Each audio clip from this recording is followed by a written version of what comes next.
Lumière Kaboulo TV, Lumière Kaboulo TV, Lumière Kaboulo TV. Réflexion avec R9, Fabrice R9, Fabrice. Mobali Madeo, Balingaka, moi c'est l'olanga ninyango, nengo salanga yeleki makasi. Kaboulo TV yo, Lumière Kaboulo, réflexion. Réflexion,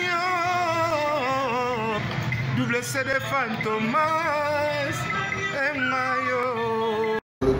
Il est là, il a toujours. Il a s'abonner, chaîne les amoko. Ça c'est dit, ma beaucoup t'as on a s'abonner. Bon bio. Donc mon yango na YouTube tozawana. Moko gaga. Réflexion, trop bandela. Réflexion. Réflexion, lumière Kambolo. Yangwana. Balai qui est ça la biso bien. Tous en ciment pour. Et ça la G. Bongo. Toujours. Réflexion, Lumière Kambolo TV.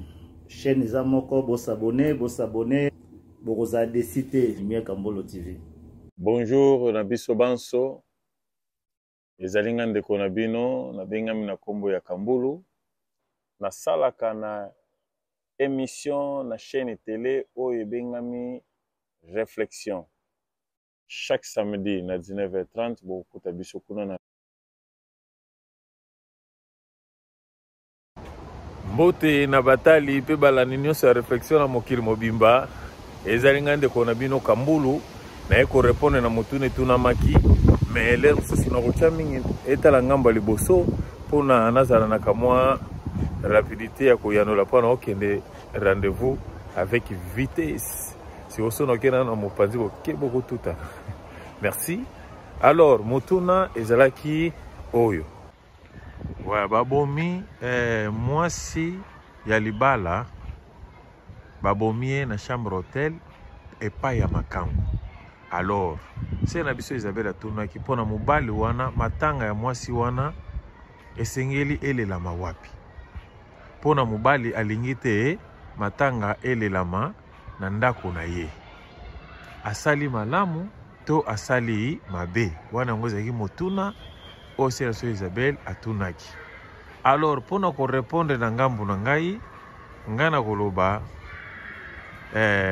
moto so basambaka na ebembe te. Pourquoi na biki basamba na ebembe te?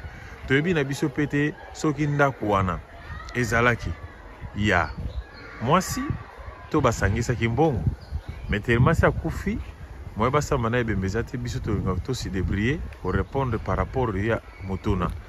Alors na motuna nga na olobaki mobala na sana raison ya koboya ke matanga elelama ebembelelama na lopango na ye mpona ye akufi na chambre hôtel na makangu mutabomi ekomi naza d'accord ke elelama naza d'accord na mobala wana ke matanga mo elelama na lopango na ye eza te comme mpona ngai famille mwasi fwezwa ebembe na bango bake kolela ngo na chez bango bana bakompanye ka kuna na ngai mobali aza na raison mais bana baokenda bango ebembe na famille ya mwasi komo nga na koloba kaka yango wana mobali wana aza na raison ebembe elelama na famille ya mwasi na ndako na ye te mpona mwasi abuki mibeko ya libala babomi ye epai ya makangu.